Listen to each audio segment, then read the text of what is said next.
سورۃ نوح کی آیت نمبر 25۔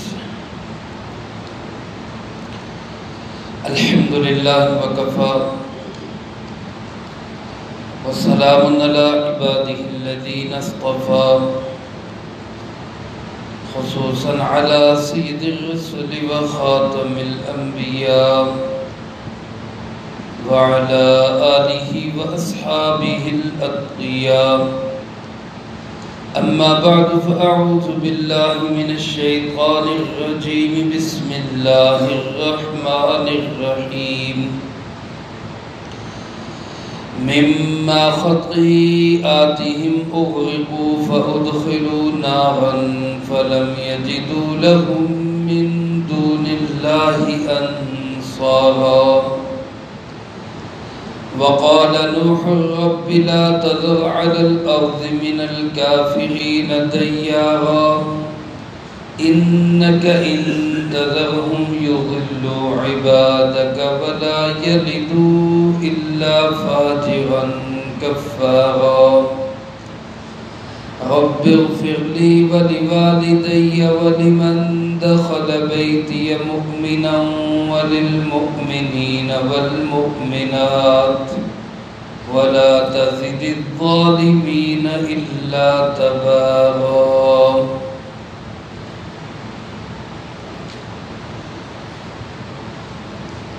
حضرت سیدنا نوح علی نبینا وعلیہ السلام نے اپنی قوم کو 950 سال تبلیغ کی، قوم کی تمام تر سختیوں کو برداشت کیا، ظلم و ستم کو سہا، یہاں تک کہ وہ لوگ حضرت نوح علیہ السلام کو ذہنی طور پر، جسمانی طور پر، نفسیاتی طور پہ ہر اعتبار سے ٹارچر کرتے، ظلم کرتے، لیکن اللہ کے نبی حوصلے کا، صبر کا، استقامت کا پہاڑ ثابت ہوئے، ہر طرح کے حالات برداشت کر کے قوم کو توحید کی دعوت دیتے رہے۔ یہی دعوت سارے انبیاء علیہ السلام نے اپنی اپنی قوموں کو دی۔ اللہ ایک ہے، اس کا کوئی ساجی اور شریک نہیں ہے، وحدہ لا شریک لہ۔ یہی دعوت ہمارے پیارے آقا جناب محمد کریم خاتم النبیین صلی اللہ علیہ وسلم کی دعوت ہے۔ اللہ ایک ہے، اس کا کوئی ساجی اور شریک نہیں ہے۔ میرے عزیز دوستو، حضرت نوح علیہ السلام کی قوم نے خاص طور پہ 5 قسم کے بت پالے ہوئے تھے۔ ویسے تو بہت سارے ان کے خدا بنائے ہوئے تھے انہوں نے، لیکن 5 بڑے بت تھے جن کی عبادت کو یہ کہتے تھے کہ ہم نہیں چھوڑ سکتے اور اسی پہ جمے رہنا ہے، اس سے پیچھے نہیں ہٹنا۔ ان میں اللہ پاک نے نام لے کر بتایا کہ یہ لوگ کہتے تھے لا تذرن ودا ولا سواعا ولا یغوث ویعوق ونسرا۔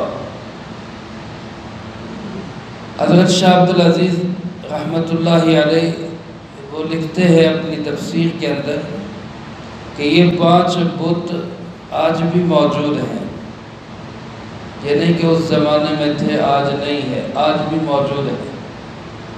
اس زمانے میں یہ مجسموں کی شکل میں 5 بت تھے، آج یہ 5 بت ہر انسان کے اندر موجود ہیں۔ حضرت فرماتے ہیں کہ بدھ سے مراد اپنی محبت، اپنی پسندیدگی، خود کا خوبصورت نظر آنا، یہ بھی ایک بت ہے۔ آج انسان اپنے آپ کو بنانے کے لیے، سنوارنے کے لیے، خوبصورت نظر آنے کے لیے کیا کیا پاپڑ نہیں بیلتا۔ سارے بیوٹی پارلرز کا کاروبار جو چل رہا ہے تو وہ کس بنیاد پر؟ خوبصورت نظر آؤ، میں سب سے منفرد نظر آؤں۔ فرمایا کہ یہ سب سے منفرد نظر آنا، خوبصورت نظر آنا، یہ بھی ایک بت ہے جس کے لیے آج بعض دفعہ شریعت کے احکامات کو بھی توڑ دیا جاتا ہے۔ اسی طرح فرمایا کہ سوا یہ وہ بت ہے جو انسان کے اندر کا نفس ہے، من چاہی زندگی، جو میرا دل چاہے میں وہ پورا کروں، یہ بھی ایک بت ہے۔ اپنے اندر کا نفس، اپنی خواہشات کی پوجا، یہ بھی انسان کے لیے ایک بت کی شکل اختیار کر گئی۔ اپنے نفس کی خواہشات کو پورا کرنے کے لیے بعض اوقات انسان اللہ کے احکامات کو بھی توڑ دیتا ہے، تو گویا کہ وہ اللہ کے مقابلے میں اپنے نفس کے بت کی پوجا کرتا ہے، یہ سواع۔ تیسرا فرمایا یعوق، ودّن ولا سواع ولا یغوث۔ یغوث فرمایا یہ والدین، بہن بھائی، کنبہ، قبیلہ، برادری، یہ بھی ایک بت ہے۔ ان کو راضی کرنے کے لیے بعض اوقات انسان اللہ، اس کے رسول صلی اللہ علیہ وسلم کو ناراض کر دیتا ہے۔ اپنے بہن بھائیوں کو خوش کرنے کے لیے، والدین کو راضی کرنے کے لیے، قبیلے کو، برادری کو، شادی بیاہ کے موقع پہ کیا کہتے ہیں، برادری میں ناک نہ کٹے، اس کے لیے غیر شرعی رسمیں، اللہ اس کے رسول کے احکامات کی دھجیاں اڑا دی جاتی ہیں کہ برادری راضی ہو جائے۔ حضرت فرماتے کہ یہ بھی ایک بت ہے جس بت کو راضی کرنے کے لیے اللہ کو ناراض کیا جاتا ہے۔ پھر فرمایا یعوق، یہ مال کی محبت ہے، یہ بھی ایک بت ہے۔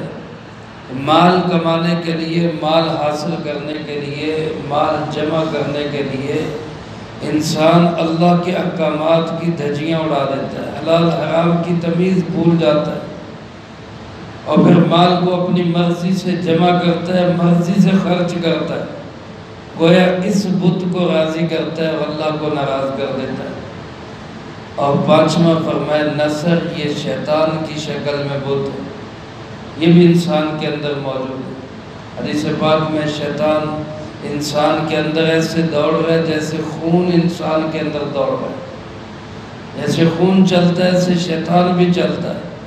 اس شیطان کو راضی کرنے کے لیے اللہ کے احکامات کو توڑا جاتا ہے۔ حضرت فرماتے ہیں کہ یہ 5 بت آج بھی ہر انسان کے اندر موجود ہیں، اور انسان ان 5 بتوں کو راضی کرنے کے لیے اللہ کو ناراض کر دیتا ہے۔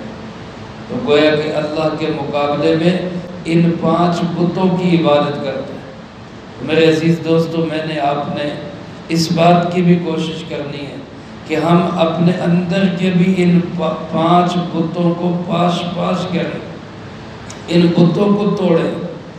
جس طرح ہم زبان سے یہ کہتے ہیں کہ اللہ ایک ہے، اس کا کوئی ساجی اور شریک نہیں ہے، اسی طرح اللہ کے ساتھ ہم اپنی خواہشات کو، خود پسندی کو، اپنے کنبے قبیلے کو، اور اپنے مال و دولت کو، اور اسی طرح شیطان کو بھی اللہ کے مقابلے میں ہم ہرگز جیتنے نہ دیں، ان کی بات نہ مانیں بلکہ اللہ کی بات مانیں۔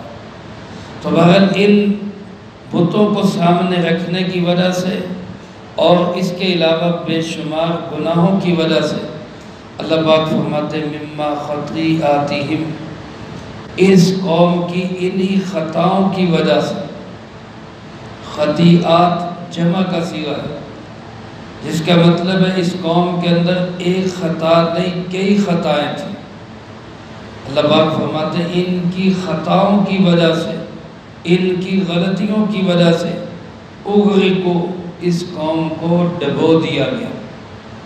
حضرت نوح علیہ السلام کے زمانے میں پوری قوم پہ طوفان کا عذاب آیا، سیلاب کا عذاب آیا، اور پوری قوم ڈوب گئی۔ زمین سے بھی پانی اگلا، زمین نے بھی پانی باہر نکالا، اور آسمان سے بھی پانی اترا۔ اور بعض علماء نے لکھا ہے کہ 40 دن تک مسلسل موسلادھار بارش ہوتی رہی، 40 دن تک، یا 40 گھنٹے بارش ہو تو پانی ہو جاتا ہے، 40 دن مسلسل موسلادھار بارش ہو، پھر زمین سے بھی پانی ابلے، تو اندازہ کرے وہاں پانی کا کیا حال ہو۔ ان کی خطاؤں کی وجہ سے قومیں جو ڈوبتی ہیں، قومیں جو غرق ہوتی ہیں، تو وہ کسی اور وجہ سے نہیں، اسباب و وسائل کی کمی سے نہیں، بلکہ اپنی غلطیوں خطاؤں سے ڈوبتی۔ اللہ پاک نے بھی فرمایا مما خطیئاتہم، ان کی غلطیاں کیا تھیں؟ عقیدے کے اندر بگاڑ تھا، عمل خراب تھا، اخلاقی طور پر یہ قوم انتہائی پستی میں گر چکی تھی، معاملات بگڑ چکے تھے، آپس کی رہن سہن کے اندر ہمدردی اور ایثار کی جگہ پہ ہوس پرستی اور نفس پرستی آ گئی تھی۔ یہ اس قوم کے بگاڑ تھے۔ انہی بگاڑوں اور خطاؤں اور غلطیوں کی وجہ سے اللہ پاک فرماتے ہیں اغرقو، یہ ڈبو دیے گئے، سب غرق کر دیے گئے، کوئی نہیں بچا۔ حتیٰ کہ حضرت نوح علیہ السلام کا بیٹا پہاڑ پہ چڑھ رہا تھا، نوح علیہ السلام نے اس سے بھی کہا کہ بیٹا کشتی میں آ جاؤ، یعنی ایمان قبول کر لو، ایمان قبول کر لو، کیونکہ بچے وہی جو کشتی میں ان کے ساتھ سوار تھے، باقی کوئی نہیں بچا۔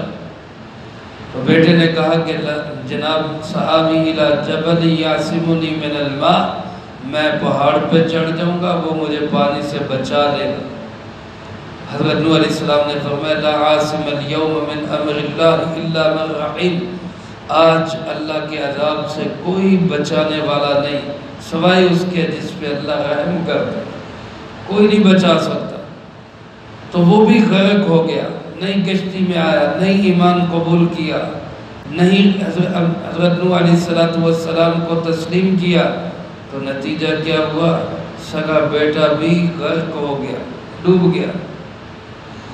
مفسرین کرام رحمہ اللہ نے لکھا ہے کہ اس دن اگر کوئی ڈوبنے سے بچتا، نہ ماننے والا اگر کوئی ڈوبنے سے بچتا، اس پہ رحم کیا جاتا، تو اس بچے پہ رحم کیا جاتا جس کو اس کی ماں نے ہاتھوں میں اٹھایا ہوا تھا، اور جب پانی ماں کے گھٹنوں تک آیا اس نے بچے کو سینے سے چمٹا لیا، جب پانی سینے تک آیا بچے کو سر پہ اٹھا لیا، جب پانی اس کے سر تک پہنچا تو اس نے بچے کو ہاتھوں سے یوں اوپر کر دیا تو بچہ ڈوبنے سے بچ جائے۔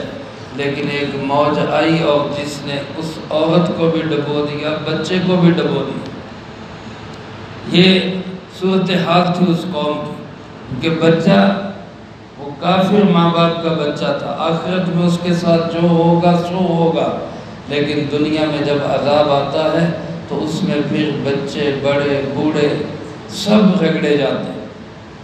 اللہ پاک نے اس قوم کا ذکر کرتے ہوئے فرمایا اپنی خطاؤں کی وجہ سے یہ قوم ڈبو دی گئی، اور آگے کیا لفظ ارشاد فرمایا مما خطیئاتہم اغرقوا فادخلوا نارا، ادھر ڈوبے ادھر آگ میں نکلے۔ اللہ کی شان ہے، پانی میں ڈوب رہے اور جا کہاں پہ رہے؟ آگ کے اندر۔ فادخلوا نارا، جہنم کی آگ کے اندر، آگ کے اندر جل رہے، اور یہاں لفظ حرف جو آیا ہے وہ فا کا آیا ہے، مما خطیئاتہم اغرقوا فادخلوا، یہ نہیں فرمایا ثم ادخلوا کہ پھر داخل ہوں گے۔ ثم کا لفظ ہوتا تو اس کا مطلب ہوتا کچھ عرصے کے بعد جا کے آگ میں داخل ہوں گے۔ فا کے لفظ کا تقاضا یہ ہے تعقیب کے لیے کہ ادھر ڈوبے ادھر آگ میں چلے گئے۔ اسی سے علماء نے یہ نتیجہ نکالا ہے کہ یہ جو آگ میں گئے، ظاہر ہے جہنم میں تو ابھی نہیں گئے، جہنم میں تو جائیں گے قیامت کے بعد۔ یہ کون سی آگ ہے؟ یہ قبر کے عذاب کی آگ ہے۔ اسی سے پتہ چلتا ہے کہ قبر کا عذاب بھی برحق ہے۔ بعض لوگ قبر کے عذاب کا انکار کرتے ہیں، وہ اہل سنت والجماعت سے خارج ہے۔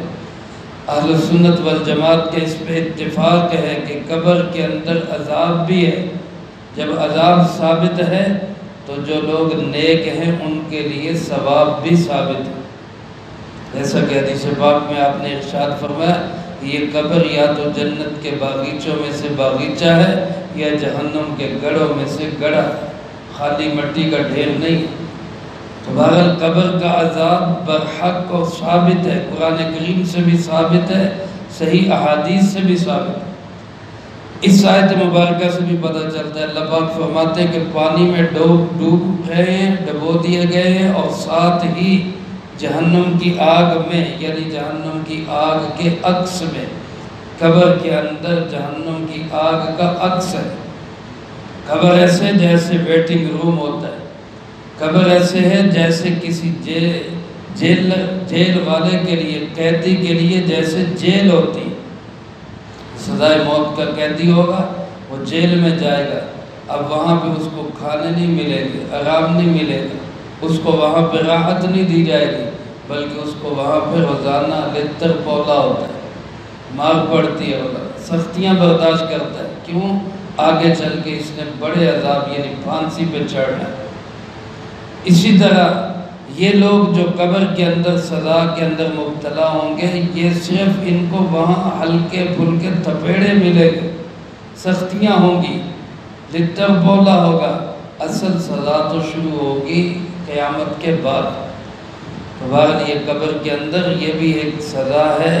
اللہ پاک فرماتے ہیں اپنی خطاؤں کی وجہ سے یہ غرق کیے گئے اور پھر جہنم کی آگ میں داخل کر دیے گئے۔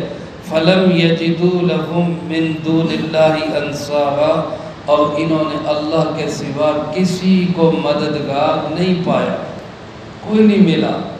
وَدْ سُوَا یغوث یعوق نصر، 5 ان کے بت اور خدا اور ان کے علاوہ معبود سب غائب، کسی نے مدد نہیں کی۔ میرے عزیز دوستو، میرا آپ کا عقیدہ یہی ہے کہ مدد کرنے والا صرف کون ہے؟ اللہ رب العالمین۔ فرمایا اللہ کے سوا کوئی ان کو مددگار نہیں ملا۔ اللہ پاک فرماتے ہیں ایسے حالات میں قال نوح الرب، حضرت نوح علیہ السلام نے اپنے رب سے دعا کی، 3 دعائیں کی ہیں۔ آگے آخر سورت تک حضرت نوح علیہ السلام کی 3 دعاؤں کا ذکر۔ پہلی دعا کیا کی؟ رب لا تذر علی الارض من الکافرین دیارا، اللہ زمین پہ کافروں کا ایک بھی بستا ہوا گھر مت چھوڑ، کسی کافر کو آباد نہ چھوڑ، پوری قوم کو تباہ کر، جو بھی کافر ہے سب کو ہلاک کر۔ میں بار بار یہ عرض کر چکا ہوں کہ اللہ پاک نے ہی نوح علیہ السلام کو خبر دی تھی اِنَّهُ لَيُؤْمِنَ مِن قَوْمِكَ إِلَّا مَنْ قَدْ آمَنَ، اے نوح تیری قوم میں سے جنہوں نے ایمان لانا تھا لا چکے، اب اور کوئی ایمان نہیں لائیں گے۔ تو لہٰذا نوح علیہ السلام نے پھر دعا کی جب ایمان نہیں لانا تو یہ ختم ہو جائے، ایک تو یہ دوسروں کی گمراہی کا سبب بن رہے ہیں اور دوسرا ان کا عذاب بھی بڑھ رہا ہے، تو اللہ ان کو جلد اس مقام تک پہنچا کہ یہ سب تباہ ہو جائے اور ان میں سے کسی کو بھی نہ چھوڑ، کیونکہ اگر ان میں سے تو کسی کو چھوڑے گا اِنَّكَ إِن تَذَرْهُمْ، اگر تو ان میں سے کسی کو چھوڑ دے گا تو وہ کیا کرے گا؟ فرمایا یُضِلُّ عِبَادَكَ، وہ تیرے بندوں کی گمراہی کا سبب بنے، وَلَا يَلِدُ إِلَّا فَاجِرًا كَفَّارًا، اور آگے جو نسل پیدا کرے گا وہ بھی ڈھیٹ کافر پیدا کرے گا۔ وَلَا يَلِدُ، نہیں پیدا ہوں گے ان سے إِلَّا فَاجِرًا كَفَّارًا، کافر اور ڈھیٹ لوگ ہی پیدا ہوں گے۔ تو گویا ان کی نسلوں تک یہ ضلالت اور گمراہی جائے گی، تو اللہ اس کی بجائے ان کو تباہ کر دے کہ نہ یہ رہے، نہ آگے ضلالت اور گمراہی اور نسلوں تک بے دینی جائے۔ اللہ کے اس نبی کی اس دعا کے اندر بھی گویا قوم کے لیے، لوگوں کے لیے شفقت اور رحمت کا پہلو۔ حضرت شاہ ولی اللہ رحمۃ اللہ علیہ اس کو فرماتے ہیں یہ کینسر کے پھوڑے ہیں، یہ ایسے پھوڑے ہیں جن میں زہر پیدا ہو چکا ہے، اور ایسے پھوڑوں کو جسم سے الگ کر دینا یہ عین شفقت ہوتی ہے۔ کبھی جسم پہ کوئی حصہ گل سڑ جائے تو ڈاکٹر بھی کیا کہتے ہیں؟ جی ہاتھ کاٹ دو۔ اب کوئی ڈاکٹر کو یہ نہیں کہے گا جی ظلم کر رہے ہیں ہاتھ کاٹ رہے ہیں، کوئی کہتا ہے ٹانگ کاٹ دو، کوئی نہیں کہے گا کہ جی ظلم کر رہے ہیں۔ کیا کہیں گے کہ یہ بچانا چاہ رہا ہے، جان کو بچانا چاہ رہا ہے۔ اسی طرح بعض لوگ پورے جہان کے لیے کینسر کے گھوڑے ہوتے ہیں، گلے سڑے اعضاء ہوتے ہیں۔ ایسے گلے سڑے اعضاء کا کٹ جانا، ختم ہو جانا، مٹ جانا، یہی عافیت اور سلامتی کا سبب ہوتا ہے۔ تو حضرت نوح علیہ السلام نے ایک تو یہ دعا کی کہ اللہ کسی کو بھی مت چھوڑ، اور دوسری دعا یہ کی، اللہ پاک نے یہ دعا بھی قبول کی، سب ختم ہو گئے، صرف نوح علیہ السلام کے ساتھی بچے۔ ان میں سے بھی کسی کی آگے نسل نہیں چلی، آگے جتنی نسل چلی نوح علیہ السلام کے 3 بیٹوں سے، سام، حام اور یافس، ان 3 بیٹوں کی نسل چلی۔ ہم جو بر صغیر، پاک و ہند، ایشیا، بنگلہ دیش، عرب ممالک تک ہم جتنے لوگ ہیں یہ سب سام کی نسل سے، ہم سامی ہیں سب۔ یورپ کے اندر، امریکہ، یورپ، برطانیہ، یہ جتنے لوگ ہیں جو اس وقت کا روم تھا، یہ سب کے سب حام کی اولاد میں سے، اور افریقہ کے جتنے لوگ ہیں یہ سب یافس کی اولاد میں سے۔ بعد نے فرمایا یاجوج ماجوج بھی یافس کی اولاد میں سے۔ باقی بعد میں جتنی نسل انسانی ہے وہ سب حضرت نوح علیہ السلام کی کے بچوں کی ہی اولاد ہے، اس لیے ان کو آدم ثانی بھی کہا جاتا ہے، دوسرے آدم۔ تو ایک دعا تو ان کی یہ تھی جو اللہ نے قبول فرمائی، اور دوسری دعا انہوں نے کی، رب اغفر لی ولوالدی ولمن دخل بیتی مؤمنا، اللہ مجھے بھی بخش دے، میرے والدین کو بھی بخش دے، اور جو میرے گھر میں ایمان کی حالت میں آ جائے اس کو بھی بخش دے، وللمؤمنین والمؤمنات، اور سارے ایمان والوں اور ایمان والیوں کو بخش دے۔ آج میرے عزیز دوستو، اگر ہم لوگ اللہ کی توفیق سے ایمان والے ہیں، ایمان والیاں ہیں، تو اپنی قسمت پہ ناز کریں کہ اللہ کے جلیل القدر نبی حضرت نوح علیہ السلام نے ہمارے لیے بھی دعا کی، کیونکہ آج کا ایمان والا، آج کی ایمان والی، وہ بھی اس دعا کا حصہ ہے۔ تو حضرت نوح علیہ السلام نے سب کے لیے دعا کی، اللہ مجھے بھی بخش دے، میرے والدین کو بھی بخش دے، میرے گھر میں جو ایمان والا داخل ہو اس کو بھی بخش دے، اور اس کے علاوہ جتنے ایمان والے ایمان والیاں ہوں اللہ سب کو معاف کر دے۔ حضرت نوح علیہ السلام کی یہ دعا بھی قبول ہوگی کہ سب ایمان والوں کی بخشش ہو جائے گی۔ اللہ مجھے آپ کو سب کو ایمان کی سلامتی نصیب فرمائے۔ اور تیسری اور آخری دعا یہ کی کہ وَلَا تَزِدِ الظَّالِمِينَ إِلَّا تَبَارًا، اللہ ظالموں کے لیے کچھ بھی اضافہ نہ کر سوائے ہلاکت اور بربادی کی۔ یہ تیسری دعا ہے، یا یوں کہہ لیں بد دعا ہے قوم کے لیے، کہ ان ظالموں کے لیے جنہوں نے شرک کیا، ماحول کو بگاڑا، فساد پیدا کیا، نظام حیات کو خراب کیا، اللہ ان ظالموں کے لیے سوائے ہلاکت و بربادی کے کچھ نہ بڑھا، یہی بڑھا۔ سورۃ نبا کے اندر اللہ پاک ارشاد فرماتے ہیں فَذُوقُوا فَلَن نَّزِيدَكُمْ إِلَّا عَذَابًا۔ حضرت ابن عباس رضی اللہ تعالیٰ عنہ فرماتے ہیں قرآن کریم کی سب سے سخت ترین آیت، سخت جملہ یہی سورۃ نبا کی آیت ہے۔ اللہ پاک فرماتے ہیں اسی عذاب کو چکھو، کچھ نہیں بڑھے گا سوائے عذاب کے، جتنی شدت سے چلاؤ گے، روو گے، چیخو گے، وویلا کرو گے، عذاب ہی اور بڑھے گا، اور کچھ نہیں بڑھ سکتا۔ تو حضرت نوح علیہ السلام نے بھی یہی دعا کی کہ اللہ ان ظالموں کے لیے اب تباہی کے سوا کچھ نہ بڑھا۔ میرے عزیز دوستو، پوری سورۃ مبارکہ کا خلاصہ یہی ہے کہ ہمیں ایمان کی محنت کرنی چاہیے، صبر و استقامت کے ساتھ کرنی چاہیے، خود بھی اپنے ایمان کی تجدید کرتے رہنا چاہیے، شرک سے بچنا چاہیے، توحید کو اپنانا چاہیے، اور دین کی مخالفت سے بالخصوص ہمیں بچنا چاہیے کہ جو لوگ دین کی مخالفت کرتے ہیں وہ کبھی دنیا کے اندر زندہ رہ نہیں سکتے۔ اللہ میری آپ کی سے حفاظت فرمائے، جو کہا سنا اس کو زندگی میں لا کے دوسروں تک پہنچانے کی توفیق عطا فرما۔